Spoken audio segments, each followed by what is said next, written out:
Ladies and gentlemen, welcome to the Price Check Sports Podcast, brought to you by the In the Zone Network, where we go city to city, state to state, worldwide. Back to talk about the world of basketball yet again. We got some NBA finals to discuss, some WNBA discourse to discuss, but first, got to talk about a breaking news story here within about the last couple hours.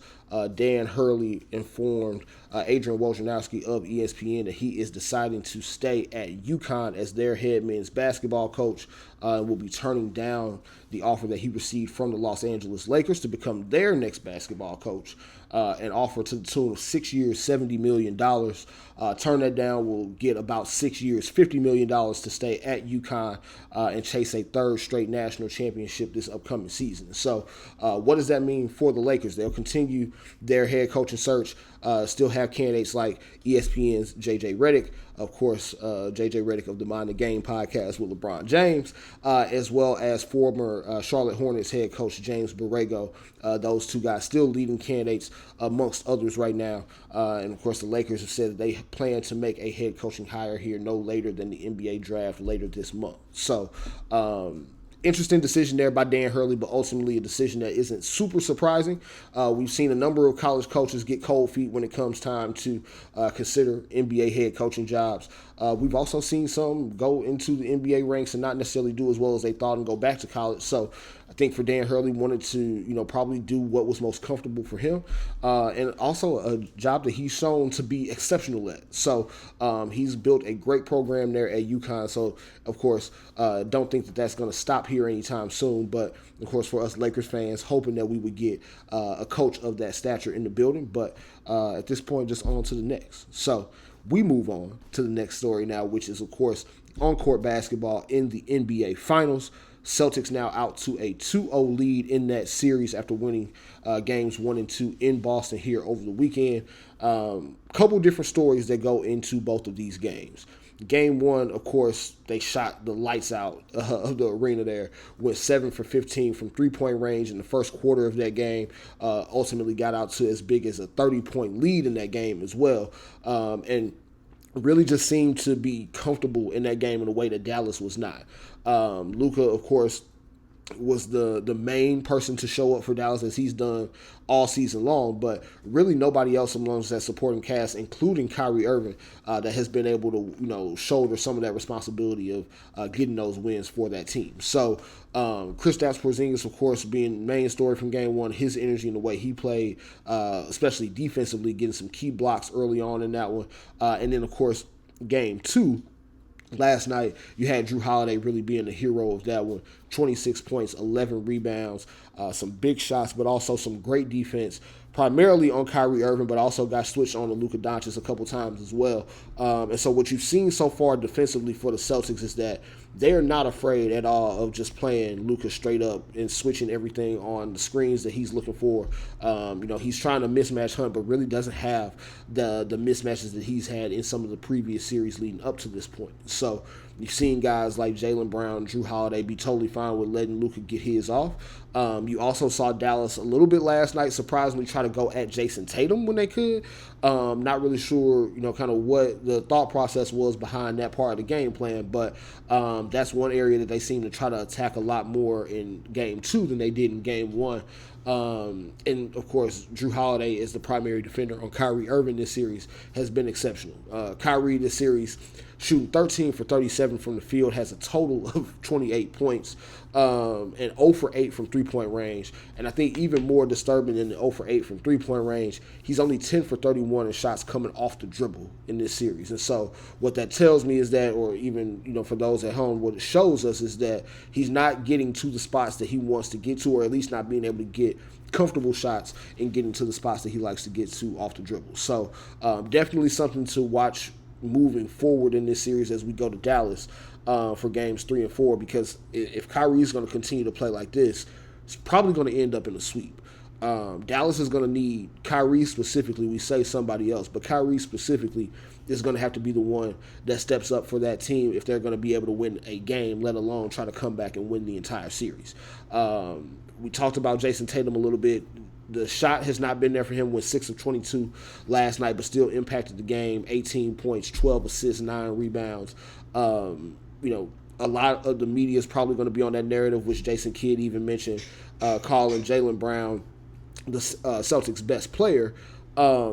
Whether you believe that that's true or not, Jaylen has probably been the more consistent in terms of offensive scoring here the last few games. But I think all around, of course, we know what Jason Tatum brings to that team, and we know the type of team that they are with him in comparison to what they are without him. So JT will be fine. I think the shooting will turn itself around here as the series goes on. But clearly the Celtics have shown, whether he shoots well or not, they have enough to be able to win these games. So that's probably the most concerning part if you're Dallas. Game one notwithstanding, I think game one team effort was crazy there. They had 7 guys make multiple three-point shots in that game for the Celtics. So that's a game that you probably had no chance at winning if they were going to come out and shoot that way. Game 2, you had leads for Dallas at multiple points throughout that game. Luka was cooking, especially early in the first half of that one. And they just really weren't able to get anybody else to join him on the offensive side of the ball. So interested to see what the adjustments are going to be for Dallas offensively moving into Game 3. But really it's just going to come down to whether or not Kyrie is going to be able to step it up and have a great game. And if not, probably going to be going home pretty early in this one. Now, we also mentioned Kristaps Porzingis' Game 1 performance. Game 2, not quite as exciting. Seemed to tweak that calf injury that he came into the series with. We'll see if that's something that bothers him going into Game 3 and Game 4. But as of right now, it sounds like he's going to play. He even went as far as saying that he'd die on the court if he had to make sure the team gets a win. So a little bit extreme, but I definitely appreciate the tenacity coming from Porzingis. Now, in terms of complete overall outlook for the remainder of this series, even beyond just Game 3. Of course, we mentioned the Celtics have a 2-0 lead. This is now the 37th instance in which the NBA Finals have started with a 2-0 lead for one team. Those teams holding that 2-0 lead are 31-5 all time in the NBA Finals after going up 2-0. Now, the 5 teams that were able to make comebacks, couple of those being recent, you have the 2021 Milwaukee Bucks, who went down 2-0 to the Phoenix Suns and ultimately won the last 4 of those games, or the next 4 of those games, winning that series in 6. And then, of course, you had the Cleveland Cavaliers, 2016, LeBron James and Kyrie Irving, ironically enough, beating the Golden State Warriors in that series. Of course, the one that they came back from 3-1. Had to start down 0-2 in that one. You had the Miami Heat 2006, ironically enough, going up against the Dallas Mavericks. They go down 2-0, win the next 4. And then, of course, you also have the 77 Portland Trail Blazers and the 1969 Boston Celtics to round out that list. And now, in terms of tying the Celtics back into this, they are 43-1 all time in best of 7 series when going up with a 2-0 lead.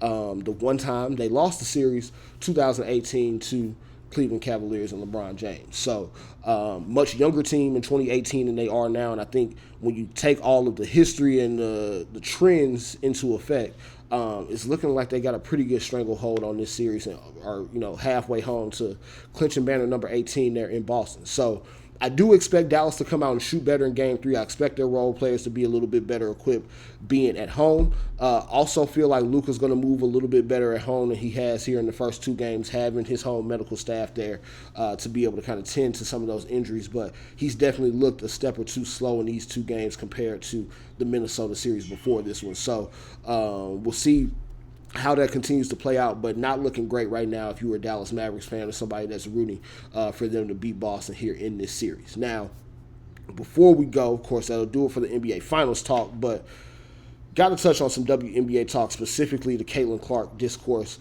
It got pretty ugly, of course, a couple of weeks back with not only some of the NBA guys talking about, her being, NBA or WNBA players being petty towards her, they're being jealous of her, hating on her. Austin Rivers went as far as saying that if, the girls, he called the women of the WNBA girls, but if these girls are Destiny's Child, Caitlin Clark's Beyonce, which I don't think that's accurate at all. You had the Olympic roster come out last week. Of course, Caitlin Clark not one of the folks selected.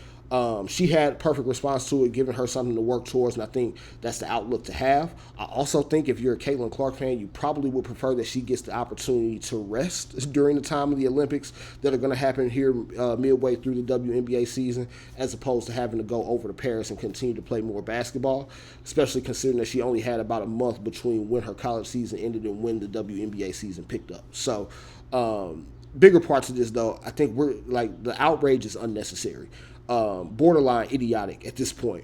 Not only is she not one of the best 12 players to send to Paris right now, the women's national team has won 7 straight gold medals. With or without her, they're fine. They're going to be in position to win another gold medal. They don't need Caitlin Clark to accomplish that goal. You have veteran players who put in this time, put in the work to be a part of the roster that also need to be rewarded as well. And I guess lesser me, but mostly y'all, the Caitlin Clark fans have to be a little bit, you got to stop expecting things to just be easy or be a cakewalk for her. Yes, she was great in college. Yes, she's great now. She's going to continue to be great as her time in the league continues, but coming into the league, everything does not have to be about her. It won't all be about her. Her team is not great. She's had some pretty ugly games in terms of statistics, but I think when you look at the progression and how you expect her to be able to get past these, initial struggles, throwing her on a Olympic roster only for her to play some garbage time minutes or maybe not even play at all, I don't think it's going to be of any benefit to her. And I think for those of y'all who, of course, are just now tuning into the WNBA, yes, she's bringing a lot of eyes to the league. Yes, she's bringing a lot more fan interaction. But at the same time, the league was in existence for 25 years before her. The league's going to continue to grow even without her. The women's basketball, I feel like whether she's going to be the star of it or not, is still bigger than her. Caitlin Clark is not the end-all, be-all. We see now you got stars like A'ja Wilson having one of the craziest seasons we've ever seen anybody in basketball, let alone women's basketball. And we're talking about Caitlin Clark being left off an Olympic team that she was not good enough to make. Simple and plain. So I think we just have to pump the brakes a little bit on expecting things to be easy for her, and also expecting the women in the WNBA to be incentivized to just protect her or let her have her way. They don't make any extra money because of her, at least not this year. The WNBA collective bargaining agreement is set in stone.